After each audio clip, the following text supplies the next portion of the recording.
자, 이 시간에 우리가 매일 성경 10월달 예레미야죠. 예레미야서 15장부터 20장까지 내용을 보겠습니다.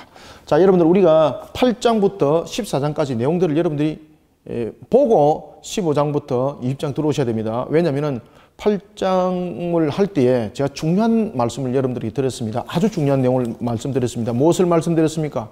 법에 대한 기준. 그죠? 아주 중요한 내용들이죠. 그 내용들을 여러분들이 듣고 15장부터 이 녹화를 여러분 보셔야 됩니다. 점프해서 보시지 마시고요. 다 내용들을 보시고 난 뒤에 들어오시면 감사하겠습니다. 자, 이제 우리가 매일 성경 15장의 내용들은 무엇을 다루고 있는가? 매일 성경 여러분 15장 보십시오. 15장에서는 매일 성경에서 무엇을 다루고 있는가 하면 기대할 수 없는 궁율. 기대할 수 없는 궁율. 예레미야가 하나님으로부터 심판을 받을 수밖에 없는 그런 모습이었던 백성들, 그런 백성들을 향해서 예레미야가 하나님의 긍휼을 구합니다. 그런데 하나님께서 뭐라고 말씀하시는가 하면은 예레미야의 기도를 거절하십니다. 예레미야의 기도를 하나님께서 왜 거절하셨을까요? 그 당시에 모세의 기도를 들었던 것과는 다릅니다, 내용이. 만약에 모세의 기도를 하나님께서 그때 안 들으시고 이스라엘 백성들을 그냥 멸해버렸으면 애굽 사람들이 뭐라고 말하겠습니까? 모세가 했던 말 그대로요. 그들의 신 여호와는 자신들의 백성들을 광야에서 죽이는, 그리고 몰살하려고 그들을 인도했던 신이다. 그러니 너희들은 여호와 신을 믿으면 안 된다. 우리가 믿는 신은 얼마나 자비롭고 얼마나 은혜로운가. 말 되죠? 그런데 지금 예레미야의 그 기도를 들으시고 하나님께서 이스라엘을 살려줬다. 그러면 어떻게 되겠습니까? 회개치 않고 그들을 그냥 하나님께서 공의를 베푸셔서 용서해줬다. 어떻게 되겠습니까? 두 가지죠. 하나는 이스라엘 백성들은, 유다는 더욱더 타락의 길로 갈 것이고, 그리고 이방인들의 우상 숭배는 더욱더 만연하게 일어나는 거예요. 여러분, 만연하게 일어나는 거예요. 하나님 영광 다 가리는 거죠. 그러면 하나님께서 이스라엘을 왜 쳐야 되는가? 쳐야 될 이유가 무엇인가? 두 가지입니다. 첫 번째는 이스라엘 백성들로 하여금 하나님을 떠난, 하나님을 배반한, 하나님의 법을 벗어버린 그 모습 속에 반드시 심판이라는 것을 통해서 이스라엘로 하여금 회개하고 깨닫게 알게 하는 것이 있고, 또 하나는 이방인들, 우상을 섬기는 그들을 향해서 하나님의 강력한 메시지를 전해주는 거죠. 하나님의 살아계심을 강력하게 전해주는 거죠. 그러니 모세가 시내산에서 함께 기도했던 그 내용과는 달리 하나님께서 예레미야의 기도를 거절하는 거예요. 이해가시죠? 그래서 15장에는 보면은 하나님께서 예레미야의 그 단식에 대한 기도에 대해서, 그 긍휼에 대한 기도에 대해서 하나님께서 거부를 하십니다. 거부를 하시고 하나님께서 예레미야를 위로합니다. 어떻게 위로를 할까? 그래서 제 15장은 예레미야의 단식과 하나님의 위로입니다. 제 15장은. 제 15장은 예레미야의 단식과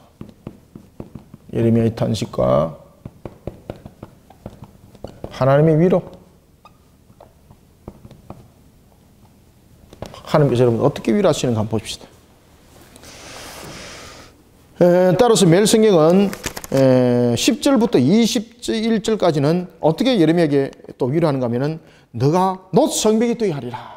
놋 성벽. 이 놋 성벽은 이미 하나님께서 예레미야의 앞에도 이야기하셨죠. 그죠? 예레미야 그 2장에 1장에 나타나죠. 1장 18절에 보면은 하나님께서 너가 지도자들과 제사장들을 두려워하지 마라. 그 백성들 앞에서 내가 견고한 성읍이 되게 하고 쇠기둥이 되게 하고 놋 성벽이 되게 할 것이다. 두려워하지 마라. 하나님은 예레미야를 위로를 하면서 내가 너를 놋 성벽이 되게 하리라 이러면서 하나님께서는 예레미야를 우리가 위로하는 것을 볼 수가 있습니다. 예레미야가 여러분들 이렇게 단식을 하면서 하나님의 심판에 대해서 용서를 구합니다. 그때에 하나님은 심판의 불가피성을 나타내면서 그 심판을 네 가지로 그들에게 펼쳐나갈 것을 2절은 설명합니다. 따라서 1절과 2절을 함께 읽으셔야 되겠죠. 제가 아까 전에 모세에 대해서 이야기를 했죠. 그죠? 그 내용들 다 담고 있습니다. 자, 여러분들 15장 1절 제가 말씀드렸던 것 주시하면서 1절, 2절을 함께 읽어보도록 하겠습니다. 시작.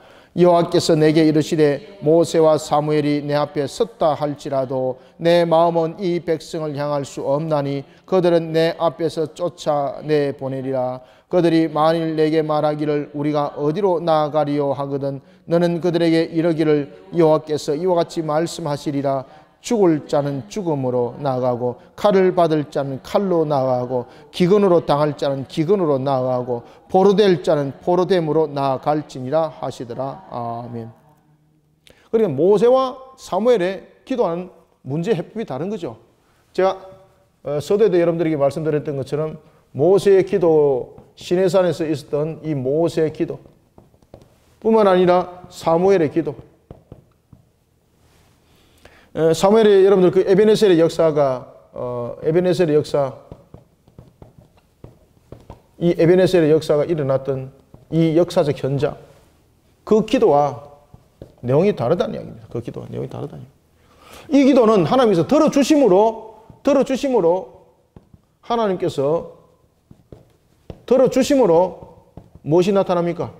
하나님의 영광이 나타나지만은 지금 예레미야 시대 때에 이 예레미야가 하나님 앞에 이스라엘 백성들의 유다를 향한 공유를 구합니다. 이 기도를 들어주지 않습니다. 왜 들어주지 않습니까? 이 기도는 들음으로써 응답을 받은 거죠. 이 기도를 들어주지 않는 이유는 이 기도를 들어줬을 때에 두 가지 큰 문제점이 생긴다 그랬죠. 유다를 향해서는 이들이 더욱더 어떤 모습으로? 더욱더 타락한 모습으로 갈 것이고, 이방인들은 어떤 모습으로? 더욱더 자신들의 우상을 숭배하는 일을 더욱더 강력하게 일으킬 것입니다.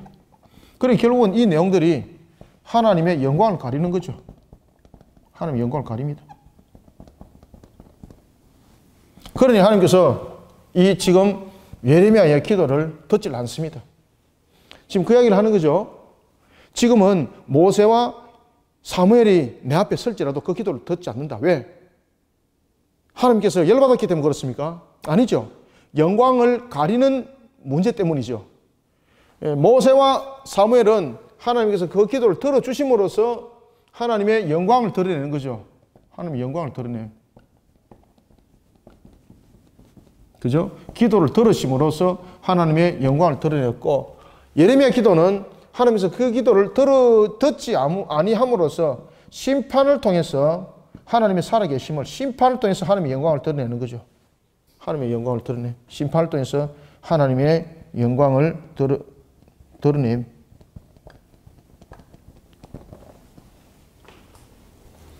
그러니까 본질적으로 다릅니다. 본질적으로 다릅니다.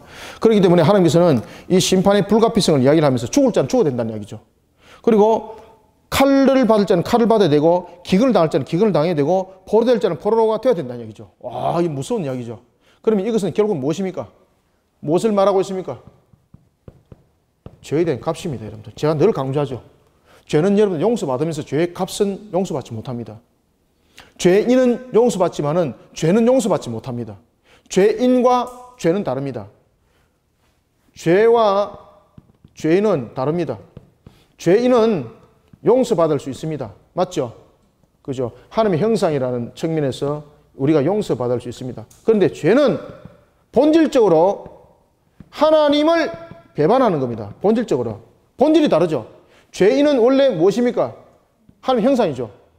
그러니 그거를 용서해서 하나님의 형상으로 회복시키면 되는 거죠. 그런데 죄는 본질적으로 회복이 없습니다. 왜냐하면 죄는 어떻게 해야 되는가 하면, 죄는 본질적으로 하나님을 배반하기 때문에 죄는 무조건 심판입니다.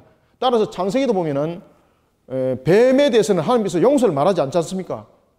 아담과 하와에 대해서는 창세기 3장 15절에서 예언의 말씀을 통해서 은혜, 언약을 말씀하십니다. 회복에 관해서 말씀하십니다. 그런데 뱀에 관해서는 무조건 심판이에요. 왜? 죄인은 왜 용서받습니까? 하나님의 형상이기 때문에. 죄인을 돌이켜서 다시 하나님의 형상으로 회복시키면 되니까. 그런데 죄는 본질적으로 하나님을 배반하는 겁니다. 따라서 죄는 회복이라는 것이 없습니다. 죄는 그래서 무조건 심판입니다. 지금 그 이야기를 딱 하는 겁니다. 죄는 값이 있다는 거죠. 죄인은 내가 용서한다. 그런데 죄는 값을 내야 된다는 거죠. 어떻게? 심판의 불가피성을 이야기를 할 때에 네 가지를 이야기합니다. 첫 번째, 죽음. 두 번째, 기근이죠. 두 번째, 칼. 세 번째가 기근이고, 네 번째가 무엇입니까? 예? 포로되죠. 죽음. 이것은 말 그대로 유기된 자들이죠. 유기됨. 응? 칼도 마찬가지고. 그러나 여러분들 기근과 포로를 통해서는 무엇입니까? 하나님께서 회개를 통해서 회개를 촉발시키는 거죠. 돌이키는 거죠. 그럼 여러분들 이 기근과 포로 이 부분들은 뭡니까? 결국은 죄에 대한 값의 지불이에요. 값의 지불. 이 죄에 대한 값의 지불을 통해서 무엇을 회복시킵니까? 하나님의 형상을 회복시키는 거예요. 형상 회복.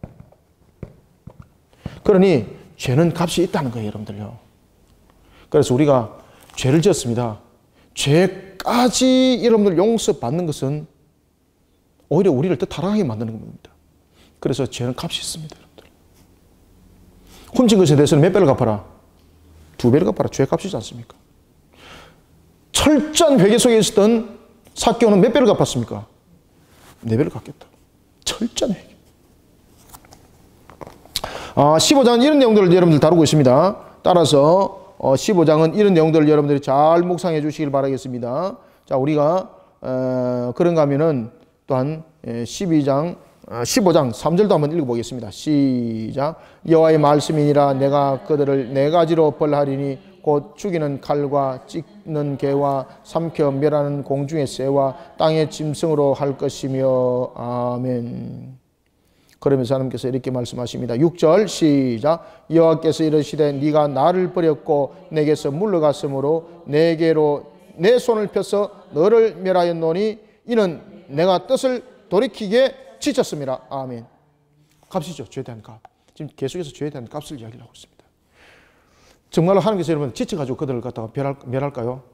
이것은 여러분들 어떻게 보면 하나님께서 어느 법을 통해서 과장법을 통해서 죄는 용서받지 못한다는 것을 우리에게 지금 피력을 해주고 있는 겁니다. 창세기도 여러분들 6장에 보면 하나님께서 뭐라고 말씀하시고 있습니까? 신인 동행론을 통해서 이렇게 말씀하지 않습니까? 내가 사람을 지었음을 어떻게 했더라? 한탄했더라. 하나님이 한탄하는 것도 아니죠. 죄의 심각성을 말하고 있는 거죠. 지금 이 본문에서도 여러분들요, 하나님이 지쳤다는 것이 아니라 마치 신인 동행론을 통해서 이 죄가 얼만큼 우리로 하여금 하나님을 대적하게 하는가를 표현하고 있는 겁니다. 그래서 죄는 반드시 그 값이 있다는 이야기예요. 심지어 8절에 보면은 예상치 못한 속에서 넘어지게 된다는 이야기죠. 대낮에 파멸을 시킬 것이다. 대낮에. 그런가 하면은 9절에 보면은 심판의 철저함을 나타내고 있죠. 자, 9절 한번 읽어보겠습니다. 시작. 7을 낳은 여인에게는 쇠약하여 기절하게 하며 아직도 대낮에 그의 해가 떨어져 그에게 수치와 근심을 당하게 하였느니라. 그 남은 자는 그들의 대적의 칼에 붙이리라. 여호와의 말씀이니라. 아멘. 와, 이건 겁나죠, 그죠? 대낮에 철저하게 완전하게. 여기서 7을 낳은 여인이라는 것은 완전하게 심판해버리겠다는 겁니다. 죄에 대한 완전한 심판. 죄는 여러분들 죄에 대한 값은 완전한 심판밖에 없습니다. 완전한 심판. 죄에 대한 것은 완전한 심판입니다. 자, 이런 속에 하나님께서 예레미야에 대한 기도와 그리고 하나님께서 그를 향해서 어떻게 여러분 유일하는가 우리가 10절부터 21절을 한번 보겠습니다. 내게 재앙이로다 나의 어머니여. 10절. 어머니께서 나를 온 세계에 다투는 자와 싸우는 자를 만날 자로 낳으셨도다. 내가 구워주지도 아니하였고 사람이 내게 꾸이지도 아니하였건만은 다 나를 저주하는도다. 아멘. 사람들이 자기를 향한 평가와 저주. 지금 예레미야도 지금 좌절하는 거죠. 이런 속에도 예레미야는 민족을 향해서 용서를 구합니다. 그때 낙담하는 예레미야를 향해서 하나님께서 어떻게 격려하는가 보십시오. 자, 11절 한번 읽읍시다. 11절부터 더 14절 시작. 여호와께서 이르시되 내가 진실로 너를 강하게 할 것이요 너에게 복을 받게 할 것이며 내가 진실로 네 원수로 재앙과 환난의 때에 네게 간구하게 하리라. 누가 능히 철 곧 북방의 철과 노슬 끄끄리요 그러나 네 모든 죄로 말미암아 내 국경 안에 모든 재산과 보물로 값없이 탈취를 당하게 할 것이며 내 원수와 함께 네가 알지 못하는 땅에 이르게 하리니 이는 나의 진노의 맹렬한 불이 너희를 사르려 함이라. 아멘. 네 모든 죄로 말미암았어. 그 죄는 여러분 어떤 경우도 여러분 죄는 용서받지 못합니다. 사람들이 오해하여서 죄가 용서받는 것으로서 착각을 하고 있는데 죄는 무조건 값입니다. 죄와 죄는 분리돼야 됩니다. 그러면서 하나님께서 그를 위로하는 거죠. 내가 너를 노성백이 되게 하리라. 그리고 하나님께서는 18절 어찌하여라는 의문사를 통해서 또한 고통이 자기를 떠나지 않음을 또한 반문합니다. 18절 나는 나의 고통이 계속하여 상처가 중하여 낫지 아니함은 어찌 됨이니까 주께서는 내게 대하여 목이 말라서 속이는 시내 같으니이다. 그러니까 하나님께서 무엇이라 말씀하십니까? 여호와께서 이와 같이 말씀하시되 이 19절 읽습니다. 시작. 여호와께서 말씀하시되 이와 같이 말씀하시되 네가 만일 돌아오면 내가 너를 다시 이끌어 내 앞에 세울 것이며 네가 만일 헛된 것을 버리고 귀한 것을 말한다면 너는 나의 입이 될 것이라. 그들은 내게로 돌아오려니와 너는 그들에게로 돌아가지 말지니라. 아멘. 선지자로서 그가 얼마나 낙담을 했습니까? 그러면서 하나님께서도 이렇게 말씀하십니다. 너도 나에게 바로 서라. 그죠? 바로 서라. 선지자는 죄 가운데 있는 그런 백성들을 각성시키는 자로서 하나님을 향한 삶을 살아가야 됩니다. 백성의 악함을 본받거나 미혹돼서는 안 된다는 이야기입니다. 백성들이 그렇다고 그래서 너도 그럼 백성 편에 들래? 그럼 너도 용서받지 못해. 왜? 너의 죄값이기 때문에. 그러니 여러분들요, 우리가 이 나라와 이 민족을 향해서 우리가 어떤 일을 해야 되는지 여러분들 아시겠죠? 결코 우리 속에 여러분들 날마다 사람들이 형통함과 평탄함이 우리 속에 이루어진다고 보면 아니 되는 것입니다. 시대에 맞는 값을 지불하는 자들이 되시길 바랍니다. 자, 다음에 이제 16장은 우리에게 그러면 무엇을 우리에게 가르쳐 주고 있는가? 매일 성경은 상징적인 행위와 재앙을 예고하고 있고요. 그리고 뒤이어서 이제 내가 여호와인 줄 알게 하리라 라고 이렇게 두 번 나누어서 매일 성경은 가르치고 있습니다. 그러면 이것을 우리는 종합적으로 보면은 무엇을 다루고 있는가? 제16장은요, 재앙에 대한 경고입니다. 제16장은. 제16장은 재앙에 대한 경고입니다.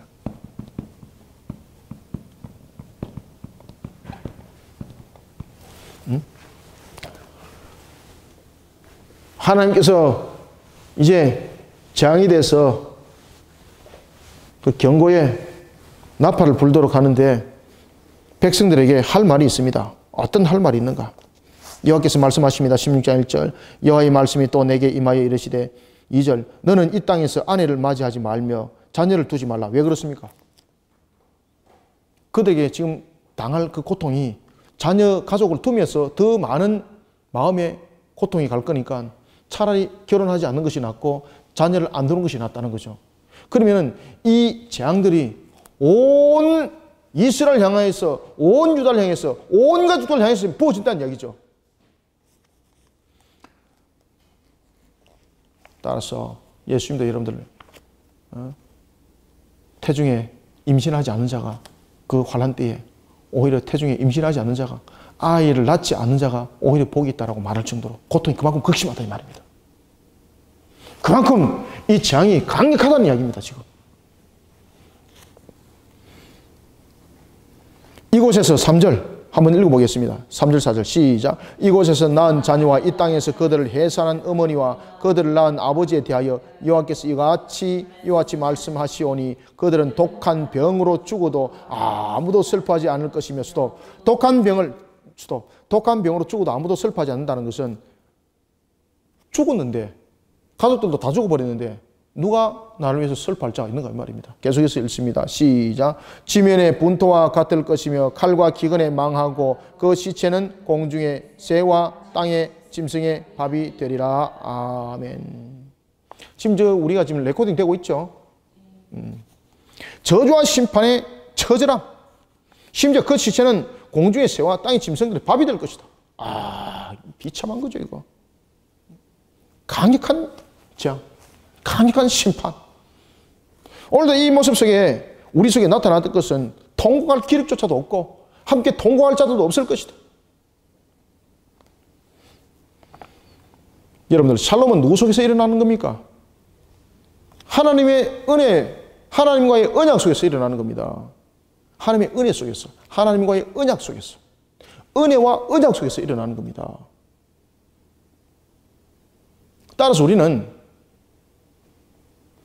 복음을 먼저 말하기 전에 우리가 먼저 율법을 지킨 자가 되어 있는가, 하나님의 법을 지킨 자가 되어 있는가, 이것을 우리가 먼저 돌이켜보는 자가 되어야 됩니다.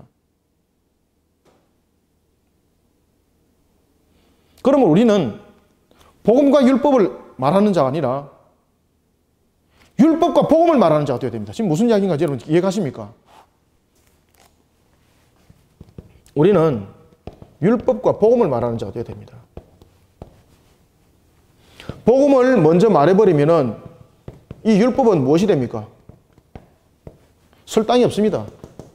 그러면은 이 복음 속에 율법은 그냥 묻혀버립니다. 그런데 율법을 알게 되면은 율법 속에서 무엇을 기다리게 됩니까? 복음을 사모하게 되고 복음을 기다리게 되는 거죠. 그래서 우리는 율법을 먼저 가르치고 그 속에 복음, 공식적인 것들이 성립이 되어야 됩니다, 여러분들. 하나님의 법을 여러분들 우리 속에 죄를 먼저 깨달아 알고 그런 속에 주님께서 우리에게 허락하시는 샬롬이 무엇인지를 알게 되는 것이죠. 오늘 본문 속에서도 그 이야기를 합니다. 자, 5절 한번 읽겠습니다. 시작. 여호와께서 이와 같이 말씀하시되 조상집에 들어가지 말라, 가서 통곡하지 말라, 그들을 위하여 애곡하지 말라. 내가 이 백성에게서 나의 평강을 빼앗으며 인자와 사랑을 취함이라. 여호와의 말씀이니라. 아멘. 인자는 여러분 헤세드죠, 헤세드. 이 경우는 살롬과 마찬가지로 하나님과 이스라엘과의 맺은 언약이 필연적인 관계가 있어야 되는 겁니다. 여러분들요, 아시겠습니까? 하나님께서 이렇게 말씀하십니다. 내가 무엇을 베풀이라. 여기서 오늘 핵심적인 단어는 인자와 사랑입니다. 하나님께서 말씀하실 때 인자와 무엇을 제할 것이다. 그렇죠. 인자와 사랑을 제함을 말하고 있습니다. 왜 인자와 사랑을 여러분들 하나님께서 제하십니까? 제하는 이유가 무엇입니까? 언약을 그들이 파기했기 때문에. 언약 파기. 그건 여러분들요, 율법, 복음 율법이 아니라 율법 복음입니다. 하나님의 말씀을 여러분 먼저 지켜 준행하는 우리 성도들이 되시길 바랍니다. 그 속에 여러분 우리의 평강이 있는 겁니다. 평강이 있으면은 내가 하나님의 말씀을 지킬게. 이게 아니라는 이야기예요. 하나님의 말씀을 지켜나간 속에 하나님께서는 우리에게 이미 열매 맺게 하신 그 모든 것들이 우리 속에 놓여 있다는 것을 여러분 깨달아 아셔야 되는 것입니다. 우리가 죄를 알지 못하는데 어찌 여러분 주님을 우리가 기다릴 수 있습니까? 죄를 알지 못하는데 주님이 왔습니다. 그죠? 올 이유가 없는 거죠. 그렇기 때문에 이 땅 위에 예수님이 먼저 오셨습니까? 율법이 먼저 왔습니까? 그렇죠. 그 다 순서가 있다니까요, 여러분들요. 그래서 복음과 율법이 아니라 율법과 복음이에요. 율법과 복음. 16장 이런 내용들을 우리에게 잘 간추려주고 있습니다. 이것을 여러분들이 잊지 말아야 합니다. 따라서 심판의 계시가 오늘도 만군의 여호와를 통해서 이 심판의 계시가 우리에게 주어질 때에 우리의 모습 속에서 돌이켜봐야 되는 것입니다. 우리가 언약을 오늘도 파기했는가? 하나님의 인자와 사랑이 오늘도 우리를 향하여서 사랑이 우리 속에 계속 유지되고 있는가? 오늘도 이런 우리의 모습 속을 우리가 돌아보면서 우리 속에 사랑이 제해졌는가? 왜 하나님께서 사랑을 제하려고 하는가? 언약 아닙니까? 언약. 그래서 하나님의 법을 먼저 우리가 다시 한번 더 돌이켜보는 그런 속에 우리가 재앙의 경고도 하나님의 음성으로 들려지고 은혜로 들려지고 정말로 하나님께서 나를 사랑하는 그 모습이 다가오는 겁니다. 그럴 때 우리가 정말로 복음이 눈에 보이고 샬롬이 눈에 보이는 겁니다. 이해가십니까? 네. 심판의 계기가 여호와를 시작을 해야 되는 겁니다. 심판의 계기가 여호와 하나님을 잘 알지 못하고 하나님께 불순종함으로 심판의 계기가 여러분 시작된 것이죠. 그러니까 우리에게 정말로 필요한 것은 무엇입니까? 회개입니다. 회개. 회개를 하기 위해서는 우리에게 또 무엇이 필요합니까? 죄를 알아야 되는 것이죠. 죄를 알아야 되는 것이죠. 자, 10절도 그 이야기를 합니다. 한번 읽어보겠습니다. 시작. 네가 이 모든 말로 백성에게 말할 때에 그들이 네게 묻기를 여호와께서 우리에게 이 모든 큰 재앙을 선포하시면 어찌 됨이며 우리의 죄악은 무엇이며 우리가 우리 하나님 여호와께 범한 죄는 무엇이냐 하거든. 아멘. 뭐 알아야 회개하지, 그죠? 그 여러분들 우리가 앞 시간에도 우리가 보았던 것처럼 하나님의 우리가 법을 깨달아 아는 것 참으로 중요하죠. 날마다 그것을 되새김하면서 그것으로 우리의 영을 살찌게 만들고 우리의 삶들을 만들어 가야 되는 겁니다. 이런 속에 이제 포로에 대한 귀환을 말합니다. 그러면은 포로에 대한 귀환은 그냥 이루어지는가? 아니라는 이야기죠. 포로 속에서도 여러분들 귀환될 자가 있고 귀환되는 자가 남은 자입니다. 남은 자가 있고 그런가 하면은 그대로 버린 자가 있습니다. 이 포로 속에서도 보면 남은 자가 있고 포로 속에서도 보면은 버린 자들이 있습니다. 자, 14절 한번 읽어보겠습니다. 시작. 여호와의 말씀이니라. 그러나 보라 날이 이르니 다시는 이스라엘 자손을 애굽 땅에서 인도하여 내신 여호와께서 살아계심을 두고 맹세하지 아니하고. 15절 읽습니다. 시작. 이스라엘 자손을 북방 땅과 그 쫓겨났던 모든 나라에서 인도하여 내신 여호와께서 살아계심을 두고 맹세하리라. 내가 그들을 그들의 조상에게 준 그 땅으로 인도하여 드리리라. 아멘. 누구를? 회개입니다. 회개. 결국은 여러분들 이 남은 자들에 대한 부분도 결국은 회개입니다. 회개. 누가 회개합니까? 여러분들요. 하나님의 법을 바로 알고 결국은 여러분 이 속에 적용되는 거죠. 이 속에 우리들의 모습들을 여러분들을 세워나가게 되겠습니다. 그래서 죄는 반드시 변한다. 죄는 반드시 값이 있다. 그 내용들을 16절부터 그 내용을 또 다루고 있습니다. 아까 죄는 반드시 값이 있다는 겁니다. 자, 16절부터 여러분 18절 한번 읽어볼까요? 16절 시작. 여호와의 말씀이니라. 보라 내가 많은 어부를 불러다가 그들을 낫게 하며 그 후에 많은 포수를 불러다가 그들을 모든 산과 모든 언덕과 바위 틈에서 사냥하게 하리니 이는 내 눈이 그들의 행위를 살펴보므로 그들이 내 얼굴에서 숨기지 못하며 그들의 죄악이 내 목전에서 숨기지 못함이라. 내가 우선 그들의 악과 죄를 배나 갚을 것은 그들이 그 미운 물건의 시체로 내 땅을 더럽히며 그들의 가정한 것으로 내 기업에 가득하게 하였음이라. 아멘. 죄는 반드시 값이 있습니다.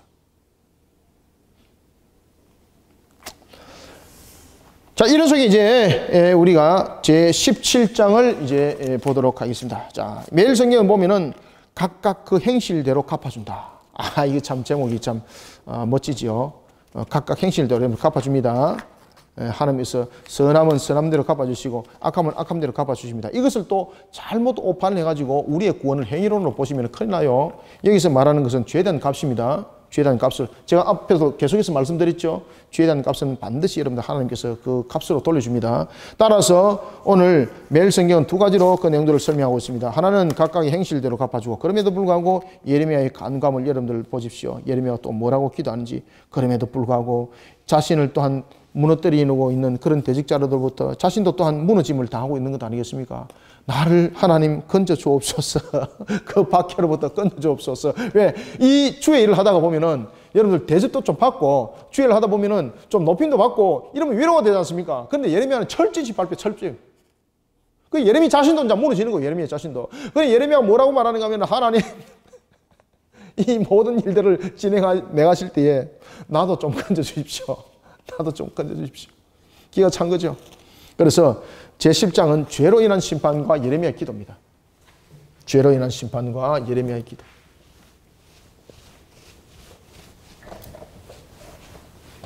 제17장은 죄로 인한 심판과 예레미야의 기도.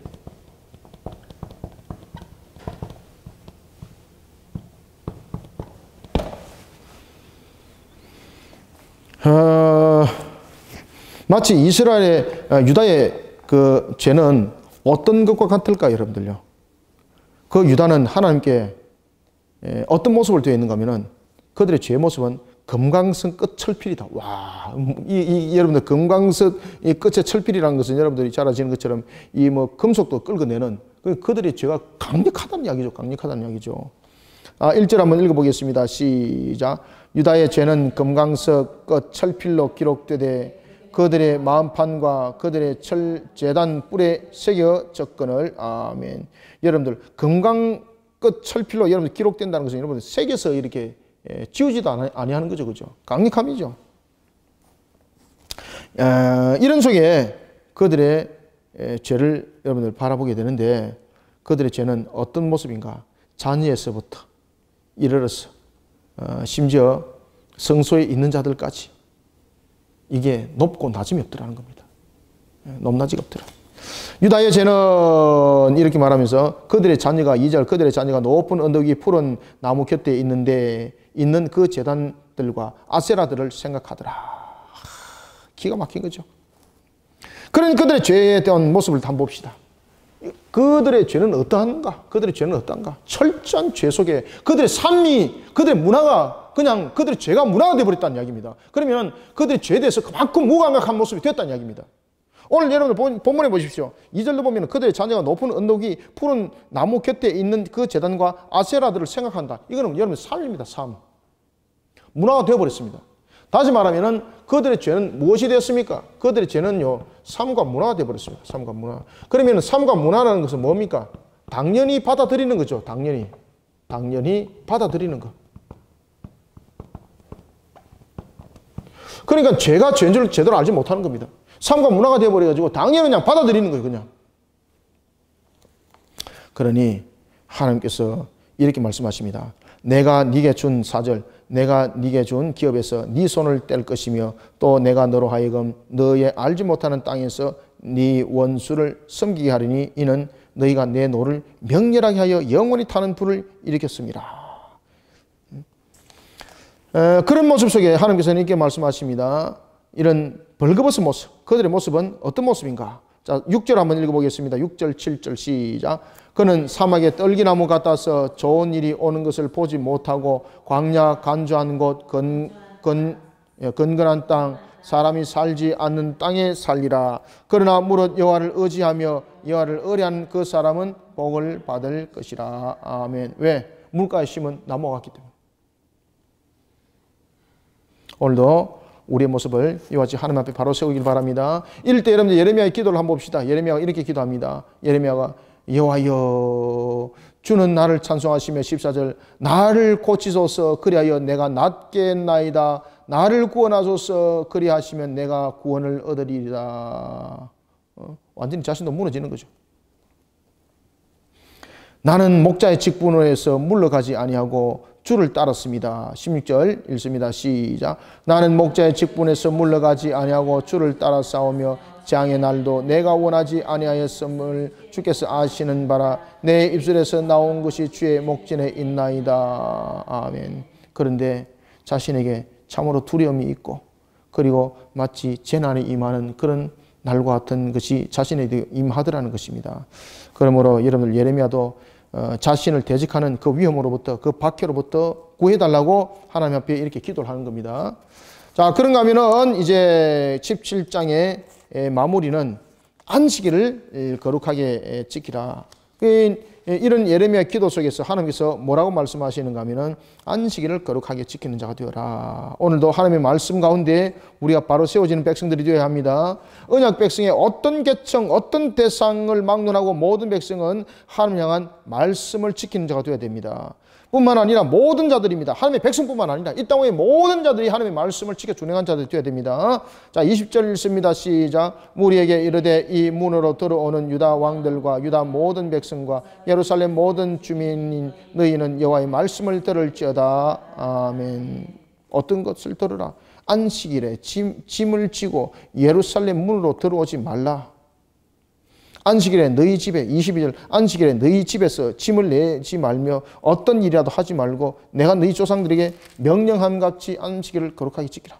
우리가 해야 될 것은 여러분 무엇입니까? 결국은 전능하신 하나님께서 자신들을 거룩하게 구별하여서 구원하셨을 뿐만 아니라 구세주신 하나님께서 우리에게 안식일을 인도하는 측면에서도 우리의 모든 필요를 공급하시는 분이시죠. 그 하나님을 믿어 의심치 아니하고 그 말씀에 우리는 지켜 준행한 자들로서 우리는 나아가야 된다는 이야기죠. 그런데 그러한 모습이 되지 못하니 결국은 이런 일들이 벌어졌다는 이야기입니다. 24절 말합니다. 여호와의 말씀이니라. 자, 24절 한번 읽어보겠습니다. 시작. 여호와의 말씀이니라. 너희가 만일 삼가 나를 순종하여 안식일에 짐을 지고 이 성문으로 들어오지 아니하면 안식일을 거룩히 어하여 어떤 일이라도 하지 아니하면. 아멘. 안식일을 거룩하게 지킬 것을 명령하고 있습니다. 왜냐하면 안식일이 언약 관계에 놓여 있는 모든 계명을 대표하는 대표성을 가지고 있기 때문입니다. 그죠? 아까 이거 지웠죠, 그죠? 언약에 대한 부분들. 안식일을 왜 하나님께서 계속해서 지키라고 말하고 있습니까? 이 안식일이 언약의 대표성입니다. 언약의 대표성. 이 언약의 대표성을 가지고 있기 때문입니다. 그래서 안식일을 계속해서 하나님께서 강조하는 것입니다. 언약의 대표성. 그러니 너희들이 죄와 같이 함께하는 그런 삶과 문화를 살아가지 말고 하나님의 언약을 기억하면서 그 언약 안에서 살아가는 자 되어다. 그럴 때 우리에게 정말로 복된 삶들이 있다는 것을 너희들이 알아라 이 말입니다. 따라서 안식일에 준수할 축복의 내용들은 무엇인가? 오늘 25절부터 27절이 그런 내용들을 논하고 있습니다. 그러면서 만일 27절 만일 너희가 나를 순종하지 아니하고 안식일을 거룩되게 하지 아니하면은 안식일에 짐을 지고 예루살렘 문으로 들어오면 내가 성문에 불을 놓고 예루살렘 궁전을 삼킬 버릴 것이다. 그들이 안식일에 왜 짐을 들고 예루살렘의 문을 들어오겠습니까? 안식일 때에 예루살렘에 사람들이 많이 모이게 되는 거죠. 여러분들 우리가 교회를 정하고 예배를 드릴 때도 마찬가지입니다. 교회 사람들이 많은 교회 많은 사람들이 찾아갑니다. 특히 상업하는 사람들이. 그죠? 뭐 그런 분이 뭐 한둘이 있을지는 모르겠습니다만 대부분 사람들은 그렇지는 않은데 왜 큰 교회를 선호하는가? 대체로 이렇게 사업하시는 분들이 보면은 큰 교회 많죠. 그런 이유들이 이런 모습 속에 담겨 있으면 큰일 난다는 이야기입니다. 안식일 날 짐 메고 들어간다는 거죠. 왜? 자신의 목적을 가지고 지금 들어간다는 겁니다. 지금 예루살렘에는 사람들이 안식일 날 많이 모이죠. 그러면은 내 목적은 뭔가 하면 내 짐을 파는 겁니다. 이거. 이런 목적으로 가는 자 하나님 용서하지 않는다는 이야기입니다. 그러니 여러분들요. 내가 어떤 사업을 움직이고 어떤 무언가에 대해서 좀 물질적인 재력이 있는 분들은요. 큰 교회 섬기기보다는 작은 교회를 그리고 미자립 교회들을 섬기시길 바랍니다. 그렇게 해서 미자립 교회들이 일을 쓰고 그리고 미자립 교회들이 함께 나아갈 수 있는 기력이 되어야 되는데 자신의 상업적인 목적을 이루기 위해서 짐을 지고 이와 같이 사람이 많이 모인 곳에 가서 내 짐을 팔려고 하는 이런 계획된 이런 길들을 걸어가는 자들 하나님께서 저주하십니다. 심판하십니다. 지금 이스라엘 모습들이 다 그런 모습 아닙니까? 이 이방인들이 하는 짓이거든요. 그 모습이 이방인의 삶입니다. 삶. 지금 오늘 여러분들 본문에 이 분명히 표시를 내놓으십시오. 이 본문에 보면은 안식일 날 하나님께서 27절에 보면은 안식일 날 안식일에 짐을 지고 예루살렘의 문에 들어오면 이거는 누굽니까? 이방인의 삶을 살아가는 자들입니다. 이 자들은 내가 예배를 드리는 목적도 마찬가지로 내 부를 누리기 위함이죠. 어떤 관계 속에서도 내가 누림이 성립이 돼야 되는 거죠. 그래서 짐을 지고 들어가는 겁니다. 그러니 우리가 어떤 사업을 또한 자기가 나름대로 여러 가지 부분들에 세워진 자 같으면요. 자신들이 미자립 교회, 자그마한 교회 그 속에서 섬기시길 바랍니다. 그 자를 하나님 축복하세요. 그런데 여러분 큰 교회 보면은 그런 사업을 하고 많은 사람들이 있지만 조그마한 교회, 미자립 교회 같은 데는 그런 분들이 안 옵니다. 왜 안 옵니까? 자신이 쓸 자리가 없고 또한 자신이 짐을 들고 와서 짐 팔 곳이 없거든. 자신을 또 알아줄 만한 곳이 없고 그래서 여러분들이 오늘 이 본문들 잘 묵상하셔야 됩니다. 따라서 우리가 자신이 가지고 있는 그런 형편들을 돌이켜보면서 나의 짐을 메고 매매를 하러 가는 자 아니라 나의 짐을 가지고 주님의 전에 풀어놓는 자들이 되시길 바랍니다. 자, 다음에 이제 18장을 보겠습니다. 그러면 매일 성경은 이제 18장은 무엇을 다루고 있는가? 바로 토기장의 비유입니다. 이 토기장의 비유는 뭐 너무나도 우리가 잘 알려진 모습이 되겠습니다. 그래서 제18장은 우리가 토기장에 대한 비유를 다루고 있습니다. 제18장은 토기장의 비유. 그리고 이제 19장도 20장도 바로 하도록 하겠습니다. 제20장. 자, 토기장에 대한 비유는 여러분들이 너무나도 중요하죠. 토기장이가 그 토기를 만드는 것은 토기가 만드는 것이 아니라 토기장이가 만드는 거죠. 그러면은 이 토기장이가 그릇을 만들다가 그릇이 터졌습니다. 그러면 그 그릇을 고쳐서 쓰는 것이 아니라 다른 그릇을 만들어서 그 그릇을 사용할 수 있는 겁니다. 마찬가지로 이스라엘 백성들이 여러분들요 그 죄를 지었습니다. 그러면 토기장이신 주님이 그걸 버릴 수 있는 거예요. 토기장의 마음이죠. 그런데 하나님께서는요 그들을 완전히 버리지 않죠. 그들을 회개시켜서 돌이키죠. 그러니 여러분들 우리가 얼마나 감사합니까? 멜성경도 이렇게 말합니다. 예레미야가 토기장의 집에 내려가 하나님의 말씀을 듣습니다. 하나님은 유다 백성이 악에서 돌이키면 재앙을 돌이키겠다고 말씀합니다. 얼마나 감사해요. 그죠? 토기장이가 그 그릇을 깨뜨려 버리고 그냥 다른 그릇을 만들면 됩니다. 그런데 하나님께서는 회개시켜서 돌이키겠다는 겁니다. 토기장이는 언제든지 그 토기를 깨뜨리고 다른 것을 만들 수 있는 능력도 있고 또 권리도 있습니다.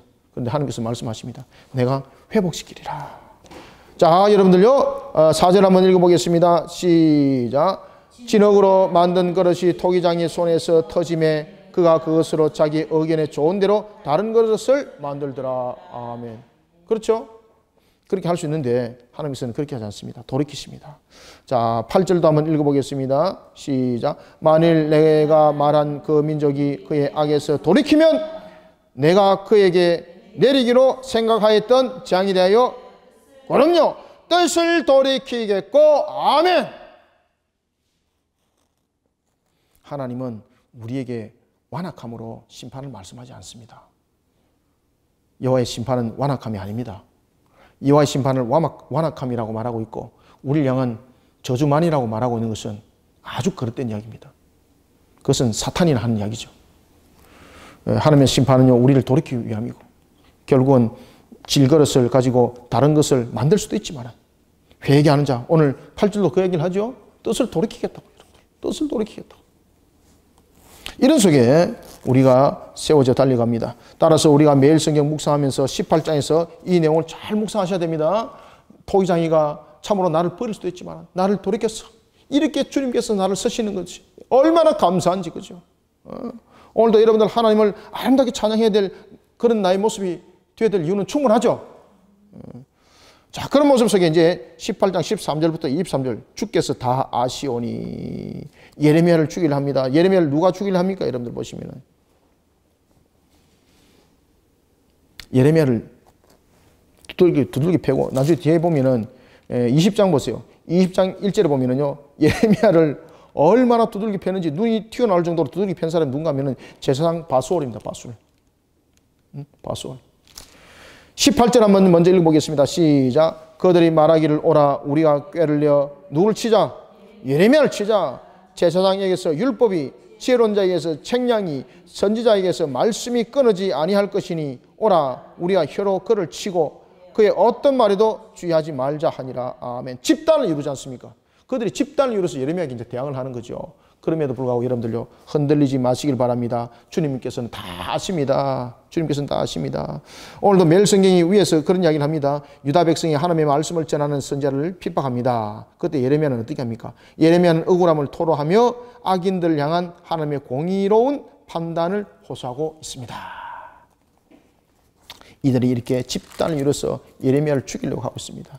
그때 예레미야 보십시오. 이렇게 말합니다. 23절 한번 읽어볼까요? 시작.